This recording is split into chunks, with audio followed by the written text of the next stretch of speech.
ये जो गुफ्तगू कर रहे हैं, इसको देखें किस नजर से देखते हैं?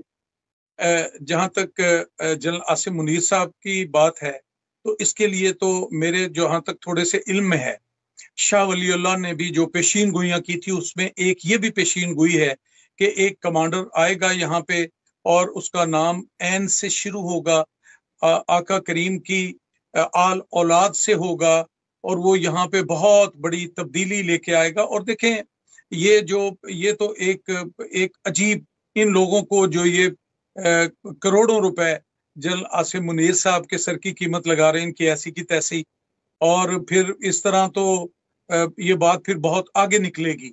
ये तस्वर भी ना करें, सोचें भी ना, बल्कि मैं उनको उनको हिंदुस्तान की गवर्नमेंट जो जिम्मेदारान है उन्हें कहना चाहता हूँ, इनको पकड़ के पागल खाने में लेके जाएं, इनका इनका मेंटल चेकअप कराइए।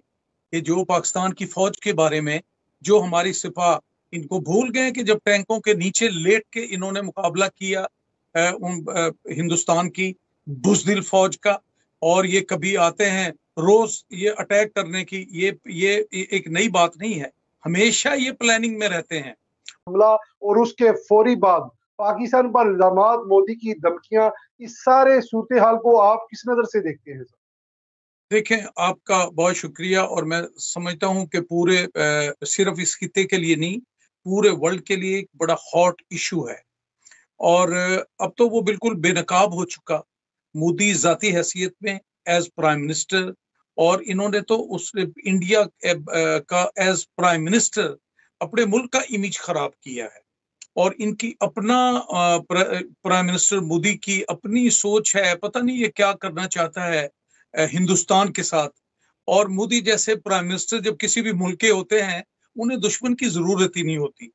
और मुझे कभी कभी ऐसे लगता है, यकीन जाने, इनके इनके माजी को देखते हुए कि जहां से ये स्टार्ट किया है, मैं वो चाय वाले की वो बात नहीं कर रहा, मैं उसके बाद की, जब as chief minister prime minister Modi Gujarat में थे, कितने लोगों जी। को जिंदा जला दिया, और क्या क्या आज तक वो वहां से गुजरात के अंदर चीखों की आवाजें आज तक आ रही हैं, और मुसलमानों पे जो जुल्म किया।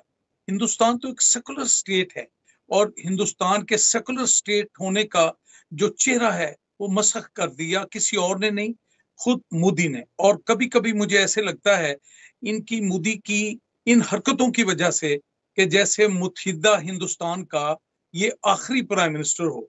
यानी कभी पुलवामा करते हैं तो 370 को फिर ये खत्म कर देते हैं, और कभी ये पहलगाम, ये जो हुआ है मामला, ये एक तमाशा है, हिंदुस्तान को तमाशा बना दिया इनके अपने मुल्क के अंदर से। एज जी। कॉमन मैन जो हिंदुस्तान के रिहायशी हैं, उनके दानिश्वर हैं, उनके चाहे डिप्टी एयर चीफ है, चाहे उनके जनरल्स हैं, सब उस पर बात कर रहे हैं, रिटायर्ड इनके अपने आर्मी ऑफिसर्स इस पे बात कर रहे हैं कि ये क्या जी। तमाशा हो रहा है। और दो एटॉमिक कंट्रीज के अंदर जंग का जो माहौल और ये तमाशा इन्होंने खड़ा किया हुआ है, मैं समझता हूं कि ये इनके अपने मुफाद में नहीं है।